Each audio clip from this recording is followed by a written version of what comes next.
দেখো সবাই ওর হাতটা, ক্যান্ডির হাতটা দেখো কি করেছে। কি করছো তুমি? সব ক্রিমটা মেখে দেখো একবারে সব ক্রিম, আমার ক্রিমটা শেষ হয়ে যাবে বলে একদিনেই মেখে শেষ করতে হবে। একটু বেরোচ্ছিল না তাই আমি কেটে দিয়েছি কাঁচি দিয়ে, আর ও কী করেছে পুরো একদম একদিনে মেখে নিচ্ছে। কি করবো ওকে?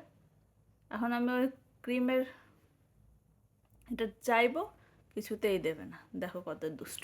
দাও দাও, রেখে দিই, দাও দাও সোনা, দাও। দেখো সব মেখে নেবে। দেখো একবার ওকে, তোমরা সবাই হাতে লাগবে সেগুলো কোনো হুঁশ নেই।